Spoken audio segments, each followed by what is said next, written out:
This is the Thought Leaders Podcast. So when we came up with the idea to do a podcast, we thought first, we knew we wanted to do an interview style podcast. And we thought, okay, let's bring on basically design or development thought leaders, people who are leading these industries, and basically the people who are creating those resources and those links and those articles that we're sharing every week in our newsletter. Let's go after those people, tell them we're doing a podcast, see if we can get them on the show. And we got really lucky because the first person we reached out to was the head of design at Envision, Envision is like an amazing company for designers, produce some really cool tools. And this was a long time ago, but they were still pretty big company even back then. And the co-founder of the company, Clark, the CEO, he always kind of supported Hacking UI. He knew Sagi for a long time. He'd been to Israel a bunch. We met him a few times. He even sponsored our blog at some point. So we always kind of had this connection with them, and we're doing stuff with Envision. So we were able to get the head of design on the show. That was really cool. We did not know what we were doing, but at the same time, we both had listened to a ton of podcasts.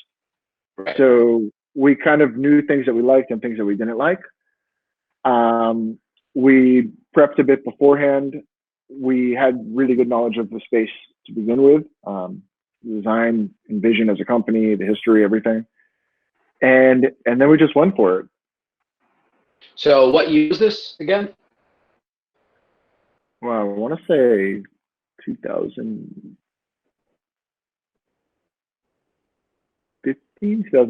maybe.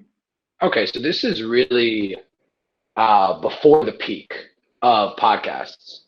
And I think this is really interesting that this is kind of the direction you went, because you had the newsletter. Newsletters had been building steam, and blogs were big, but like here you're like, okay, you know what, Sagi, let's start a podcast.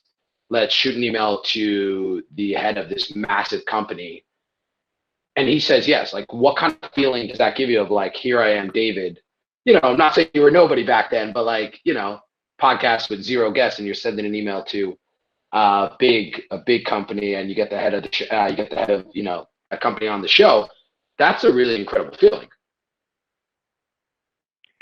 Absolutely. So that was one of the coolest things for me, and one of the reasons I love doing the podcast so much, was that we got to get guests on the show who probably wouldn't have given us the time of day through any other medium. People that we were definitely unqualified to interview were willing to do it.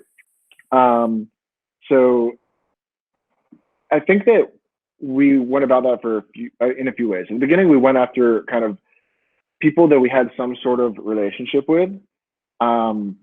That was Billy Kiley, our first guest back then. And again, we had the relationship with Envision.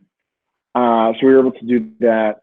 We also had a few other guests that we had some sort of relationship with, and that helped us build up a little bit of a foundation.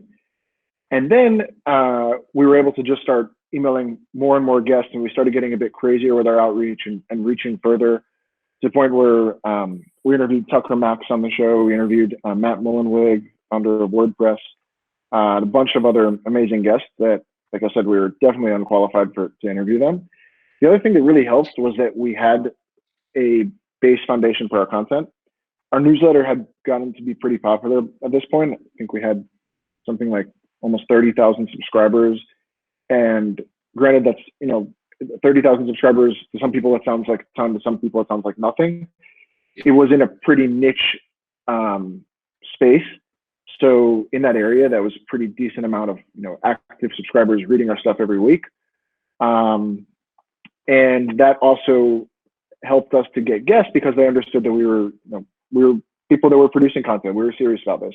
I think that a lot of guests were worried that if they're going to go on a show and it's just going to kind of like have only a couple episodes and disappear, nobody's ever going to see it or hear it, then it's kind of like not worth their time. But I think we were able to assuage some of those fears.